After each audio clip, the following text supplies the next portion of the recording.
श्यामची आई. रात्र 41वी. भस्ममय मूर्ती. आई जवळ मी नव्हतो. मी दूर शिकत होतो. आईची सेवा न करता मी शिकत होतो, परंतु आईची सेवा करता यावी म्हणून शिकत होतो.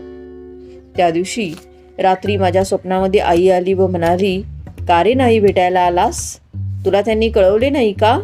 त्या दिवशी रागावून गेलास, अजून नाही का राग गेला तुझा? लहान मुलांचा राग लवकर जातो, मग तुझा रे कसा नाही जा? ए, मला भेट." सकाळी उठल्यावर ते स्वप्न आठवून मला कसेसेच होई. आज आई फार आजारी नसेल ना असे मनात येईल.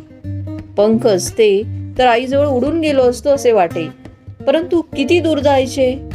2 दिवस जायला लागले असते. आगगाडी, आगबोट, बैलगाड्या, किती दूरचा प्रवास. मला वाईट वाटत होते. जीवाला चैन पडेना. घरी जाऊन आईला भेटून यावे असे वाटे, परंतु पैसे.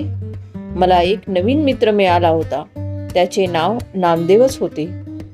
भक्त नामदेवाचे पंढरपूरच्या पांडुरंगावर जितके प्रेम व जितकी भक्ती होती, तितकेच प्रेम व भक्ती त्या नामदेवाची या श्यामवर होती. जणू तो माझाच झाला होता व मी त्याचा. माझ्या हृदयातले सारे न बोलताच त्याला कळत असे. त्या नानकाच्या पदात आहे ना, अन बोलत मेरी बिरथा जानी अपना नाम जपाया. देवाचे नाव घेतले की पुरे. त्याला आपले दुःख न बोलताही समजते. नामदेवाला माझे दुःख, सुख दुःख सगळं समजे. माझा जीवन ग्रंथ, हृदय ग्रंथ त्याला वाचता येत असे. माझे डोळे, माझी चर्या तो बरोबर वाचित असे. जणू आम्ही एकमेकांचीच रूपे होतो. जणू 2 कुंडीत एक मन होते. जणू मनाने व हृदयाने आम्ही जुळे होतो. नामदेव, मला घरी जावेसे वाटते आहे. आई फार आजारी आहे असे वाटते आहे. सारखी हुरहुर लागली आहे. मी म्हटले, "मग जा ना भेटून ये." तो म्हणाला, "आईला डोळे भरून पाहून येईन, पण पैसे?" मी म्हटले, "काल नाही का माझी मनी ऑर्डर आली? जणू ती तुझ्यासाठी झाली आहे. 10 रुपये आहेत, तुला पुरतील? आईला भेटून ये, माझा नमस्कार सांग." नामदेव म्हणाला. थोडेसे सामान घेऊन मी निघालो. स्टेशनवर नामदेव पोहोचवायला आला होता. मी गाडीमध्ये बसलो. दोघांचेही डोळे भरून आले होते. "पत्र लगेच पाठव बरं का श्याम." नामदेव म्हणाला. "होय." मी म्हटले. "तुझ्या बरोबर मी आलो असतो, पण पैसे नाहीत." तो म्हणाला. "तू माझ्या बरोबरच आहेस." मी म्हटले. गाडी सुटली. प्रेमळ नामदेव डोळ्याआड आला. गाडी सुटली व डोळ्यातून पाझर सुटले, शतपाझर सुटले. राहून राहून हृदय उचंबळून येत होते. गाडीच्या खिडकीच्या बाहेर माझे तोंड होते. अश्रू सिंचन करीत मी जात होतो. बोरी बंदर उतरून तसाच परभारे मी बोटीवर गेलो, कारण गिरगावामध्ये भावाला भेटायला गेलो असतो तर आगबोट चुकली असती. मी आगबोटीत बसलो.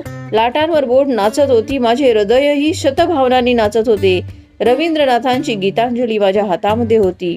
"आई, माझ्या अश्रूंचा हार तुझ्या वक्षस्थळांवर उडेल हे मी वाचित होतो. खरेच माझ्या गरीब आईला मी दुसरे काय देणार? माझ्याजवळही अश्रूंशिवाय द्यायला दुसरे काहीच नव्हते." मध्येच मी गीतांजली मिटीत असे व समोरच्या उचंबळणाऱ्या सागराकडे बघे. या सागरावर शतत रंग उसळत होते. एक लाट दुसऱ्या लाटेला जन्म देत होती. माझ्या हृदय सागरावर शतस्मृती उसळत होत्या. एक स्मृती दुसऱ्या स्मृती जन्म देई. आईच्या शेकडो आठवणी, शेकडो भावनामय प्रसंग दृष्टीसमोर सारे येत होते.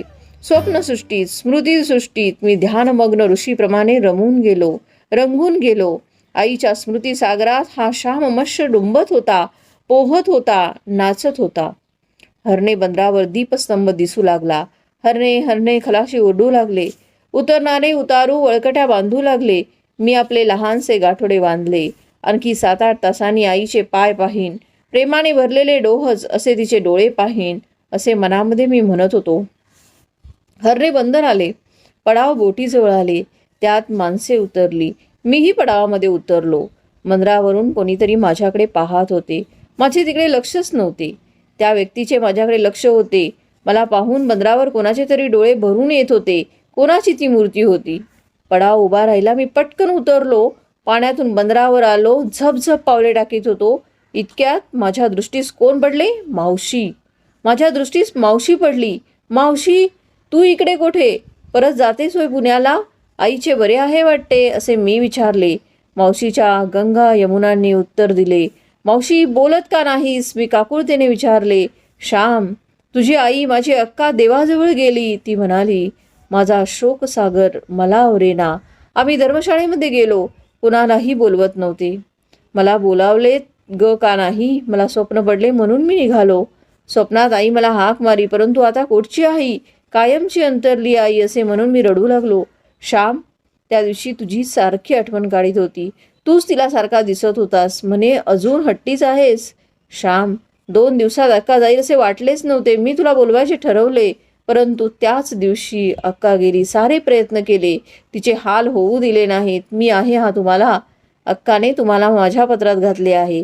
मी तुम्हाला आईची आठवण होऊ देणार नाही. उगी किती रडशील. मावशी मला समजावत होती. मावशी, माझे केवढाले मनोरथ. आई, माझ्या आईला सुख देईन, तिला फुलासारखं ठेवीन असे मी मनामध्ये म्हणे. परंतु आता कशाला शिकून आईची सेवा जर करता येत नसेल, आईच्या उपयोगी पडता येत नसेल, तर कशाला शिकू, मी म्हणालो. तुझ्या भावांसाठी, वडिलांसाठी शिक, आमच्यासाठी शिक, जगासाठी शिक. आईला प्रेम देणार होतास ते जगाला दे, जगातील दुःखी मातांना दे. मावशी नवीन दृष्टी देत होती. मावशी, तू परत निघालीस, मी विचारले. होय, तेथे माझ्याने राहावे ना. तू घरी जा, उद्या 3रा दिवस आहे. अस्थि सिंचन उद्या आहे. तू तिचा लाडका म्हणून उत्तर क्रियेला आलास. येताना अस्थि घेऊन ये, गंगेमध्ये नेऊन टाकू. मावशी म्हणाली. मावशी, मी घरात कसा जाऊ, अंधारात भरलेल्या घरात कसा जाऊ मी म्हटले. त्या अंधारात आईचा मुखचंद्र नसला तरी वडिलांचा तारा आहे, तुझ्या भावाचा तारा आहे. तेथे सारा अंधार नाही, तेथे प्रेम आहे. जा घरी, त्यांना धीर दे. तू शहाणा, विचार करणारा, गीतांजली, गीता वाचणारा. मावशी म्हणाली. श्याम, आलास का? थांब हा, देवाजवळ गूढ ठेवते असे आता मावशी कोण म्हणेल. मी म्हणालो. श्याम, या प्रेमाच्या आठवणी तुझ्याजवळ आहेत. आई गेली तरी प्रेमरूप आई, स्मृतिरूप आई तुझ्याजवळ आहे. जेथे जाशील तेथे आहे. चल, तुझ्यासाठी गाडी ठरवू. असे म्हणून तिने माझ्यासाठी बैलगाडी ठरवली. मावशीची बोट दूर दिसू लागली. पडाव सुटायला झाले होते. मावशी निघून गेली. आईची जागा घेणारी मावशी पडावात बसायला निघून गेली. मी बैलगाडीमध्ये बसलो. आईच्या आठवणी येत होत्या. माझ्या जीवन समुद्रामध्ये पुन्हा पुन्हा आईची दिव्य मूर्ती शेकडो लाटांतून वर येत होती असे मला दिसे. आईचे कष्ट व हाल मला दिसू लागले. कारुण्य मूर्ती माता, तिचे प्रेम, तिची सेवा पर्वताप्रमाणे मला दिसू लागली. एकाही लेकराच्या लोचनातून जोपर्यंत अश्रू गळत आहेत, त्याच्या तोंडातून हाय हाय उठत आहे, जोपर्यंत त्याला वस्त्र नाही, अन्न नाही, ज्ञान नाही, तोपर्यंत आईची चिंता सरणार नाही. भाऊ सारे प्रेमाने परस्परास मदत करतील, श्रेष्ठ कनिष्ठ मानणार नाहीत, एकमेकांना वाढवतील, पाळतील, पोसतील, हसवतील.